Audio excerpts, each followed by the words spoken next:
What New Leash on Life does is they rescue dogs from the city and county shelters when they're in danger of being euthanized. Whenever we have space available at our facility, we go and we pull as many as we can. The pet overpopulation problem is so severe just because there are a number of factors and a number of causes, and you kind of, have to tackle them one at a time or in small little steps. I do think with a lot of work, maybe eventually we would get to the point where that's not a problem anymore, but that's obviously going to be far off in the future and after a lot of work.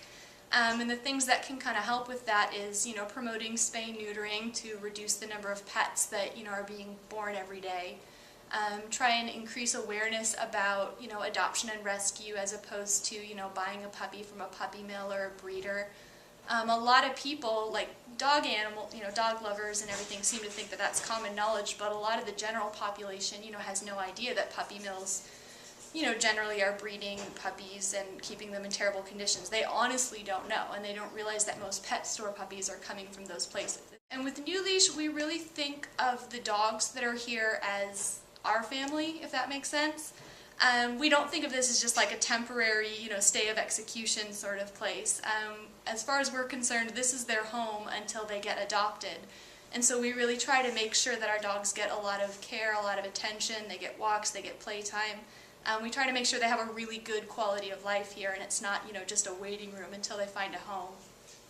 A lot of times people will get a dog thinking this is great, and then they get overwhelmed because they don't know anything about dog behavior or the breed, and they'll return the dog, and it's just an endless cycle in the shelters of people turning in dogs and rescuers going to get them, and it's just never ending. So we're trying to break that cycle as much as we can. A lot of times the ones that end up in shelters are dogs that have been in the backyard.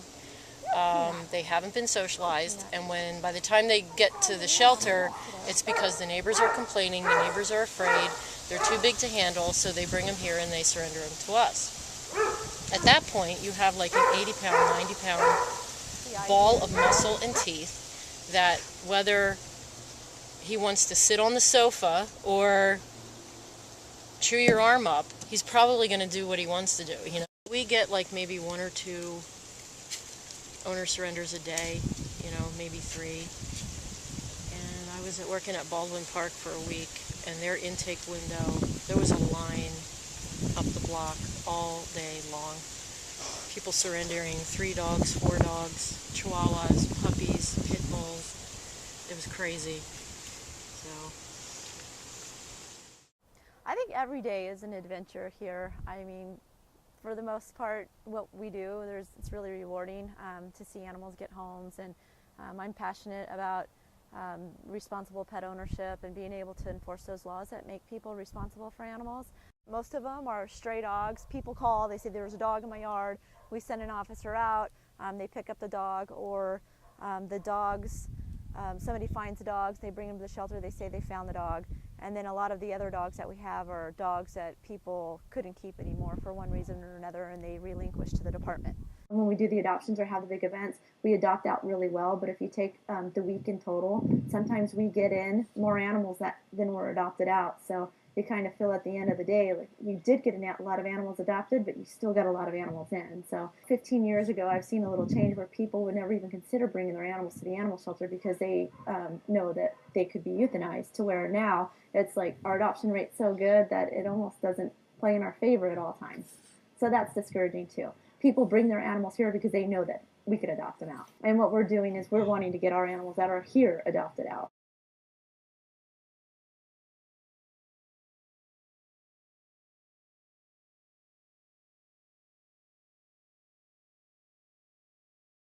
It's a two-way street. The shelter is an open door facility. They have to accept everything that comes in. I can't as a well-meaning volunteer back up the entire system. I'm not helping anybody then. I'm not helping the staff, the animals, the volunteers, and things. So hard as it is, I admit I've taken my name off a number of animals over the years that have been euthanized. It's not through lack of trying, and I always say that if I've tried my hardest, I can sleep at night, because I'm not the one that put it here in the shelter. The irresponsible owners put it in the shelter. We're here trying to do the right thing by the animals, but we're mopping up Joe Public's mess out there.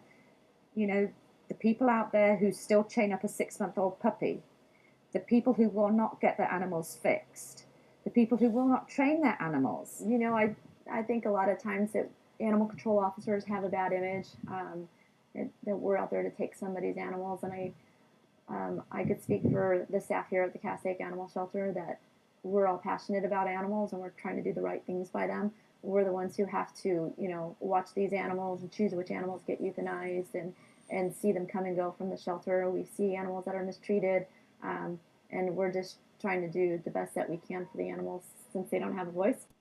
You know, our hearts are in the right place, and we want everybody to know that we have animals here, and instead of going to the breeders or Craigslist or wherever they go to find their pets, that they should come to the animal shelter, because that's these are all the animals that need that second chance.